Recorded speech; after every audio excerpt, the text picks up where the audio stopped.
Okay, this is part 2 of my interview with Brett McCracken about his book Hipster Christianity that I recorded on Doug Badger Radio August 22nd. I'm starting out asking, this is the middle of the interview, but I had to break it up for the video feed. This is me asking him a question about a quote from his book where he suggests that we need to be careful that we don't package the gospel. So here we go. So help me understand, and the people who are going to be interested in your book, to understand when you ask the question, in other words, as the messenger of Christ, are we to let the message speak for itself, or must we adapt and package it for a specific context?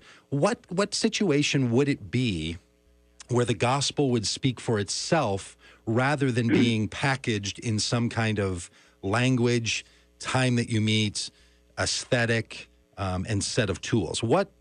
How could you really ask that question, that the gospel speaks for itself? How would it ever speak for itself and not be inside of some package? Like, what question is that really you're driving at in the book? Yeah, I mean, that's sort of an extreme way of saying just generally that I think churches have tried too hard to focus on packaging and making it look cool and making it look appealing. And it just, I mean, I think a lot of younger people look at this. They look at these desperate churches that are trying to market to them and be cool and be hip, and it just comes across as a little bit just desperate, and like, where's the confidence in the message you're trying to present? And so that's what I'm sort of saying. Like, we need to have more confidence in the message. Not that we shouldn't contextualize it, because we have to, but we shouldn't, come across as not really having confidence in the message. Okay, so you're arguing, okay, let's have some confidence in who we are with the message that we're telling, knowing that we're always going to tell it in some cultural environment. Is that is that right? Yeah. Okay, so if we're always going to tell the gospel in some environment, and Christian hipsterness is an inappropriate one, or talking about, like you wrote in the Wall Street Journal article and so on, talking about sexuality, or, kind of having topical sorts of topics for sermons and so on. What culture should we present Christianity in, if not in one that is interesting to people who would want to come and listen to that message? So if we should ask the question, let's be careful that we don't go too hipster.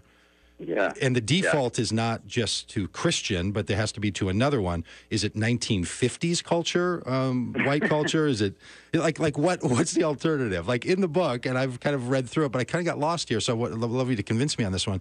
What is the alternative you're arguing for? What ought we do in this in the question of church meeting cool? I'm not suggesting that we go back to the 50s or I know anything like that. Of course not. Yeah. I mean, I think you're always going to have to just figure it out in your own context, and everything's, unique to your own time period, and you can't just go back 20 years or 100 years or whatever.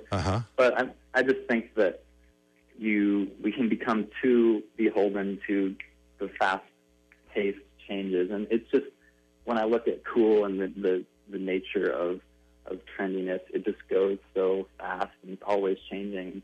The minute you think you've got it as a church, you've lost it, and the younger people, the culture has moved on. So it's just like, I think. So it's kind of so it sounds like what you're suggesting is don't chase these kind of trends in vain, because there's only so much you're really going to get out of these any of these sort of quick cultural adaptations. Yeah, that's right. I mean, it's not gonna be the solution that you're looking for in order to.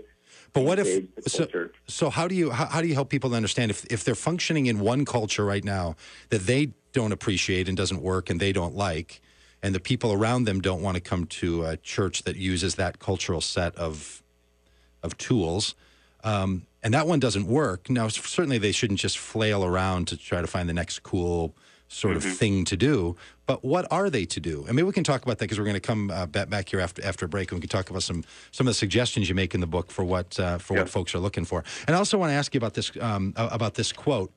There's a fellow named John MacArthur. Do you know who that is, John MacArthur? Yeah. So John has this quote that's been floating around in some of this conversation about cultural Christianity, and John says things in ways that really drive me crazy personally, but I'm interested in your feedback on it. He says this: the church is, if it is to be anything, it is to be absolutely distinct from culture, absolutely distinct from the world, absolutely distinct from unbelievers. Paul demands a total break. You can't marry the church to the culture. Don't fornicate with the world. That was his contribution on March 5th. What do you think of that? And maybe you want more time here after the break. Do you think that's the way that it should be? I mean, I think he's just off his rocker there. What do you think? Do you think he's onto something, off his rocker? What do you think's going on?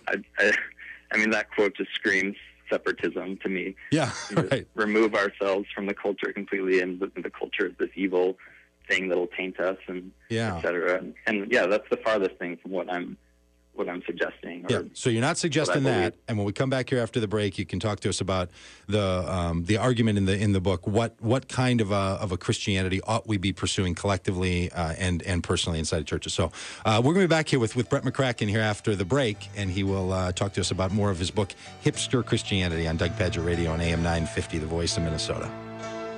And I would do